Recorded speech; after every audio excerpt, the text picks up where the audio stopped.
కూటమి మంత్రులలో 7 మంత్రులు మాత్రమే నిజాయితీపరులా? ఏపీలో మంత్రులందరూ సమర్థవంతంగా నిజాయితీగా పనిచేయాలని CM Chandrababu, deputy CM Pawan Kalyan పదే పదే చెబుతున్నప్పటికీ చెవిటివాని ముందు శంఖమూదినమందంగా స్పష్టంగా కనిపిస్తోంది. టీడీపీ మంత్రులలో చాలామందిపై అవినీతి ఆరోపణలను ఆధారాలతో సహా ప్రచురించాయి. పలు టీవీ ఛానళ్లలో కూడా కథనాలు ప్రసారమయ్యాయి. వైసీపీ ప్రభుత్వంలో నిజాయితీగా మంత్రులు అసలు ఉండేవారు కాదనే అపవాదు ఉండేది. వైసీపీ మాజీ మంత్రుల అవినీతిని టీడీపీ మెజారిటీ మంత్రులు ఆదర్శంగా తీసుకుంటున్నారేమో. కొంతమంది మంత్రులు లంచాలు రాని ఫైళ్లను పరిష్కరించడం లేదట. మరికొంతమంది లంచాలు ముట్టాకే ఫైళ్లు పరిష్కరిస్తున్నారట. కూటమి ప్రభుత్వం ఏర్పడి జూన్ 11వ తేదీకి సంవత్సరం పూర్తి కానుంది. సుమారు 10 మంది మంత్రులు లోపే మాత్రమే నిజాయితీపరులుగా పేరు తెచ్చుకున్నారని ప్రచారం జరుగుతోంది.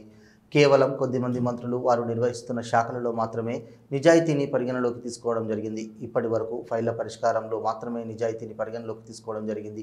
ఈ విషయంలో మంత్రుల నిజాయితీని మాత్రమే తప్ప వారి పేషీలలో అవినీతి జరుగుతుందా లేదా అనే విషయంపై త్వరలో మళ్ళీ ప్రత్యేక కథనం ఉంటుంది.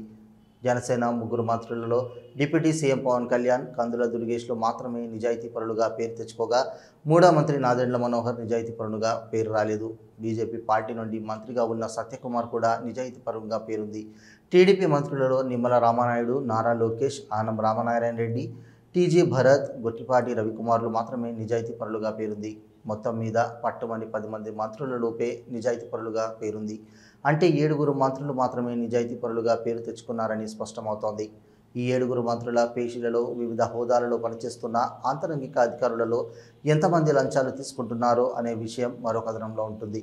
కేవలం మంత్రుల నిజాయితీని మాత్రమే వివిధ మార్గాల ద్వారా పరిగణలోకి తీసుకోవడం జరిగింది. అది కూడా ఫైళ్ల పరిష్కారంలో మాత్రమే పరిగణలోకి తీసుకొని ఈ కథనం ఉంది. వేచి చూడాలి, రానున్న రోజుల్లో ఎంతమంది మంత్రులకు కనీసం పాస్ మార్కులు వస్తాయో.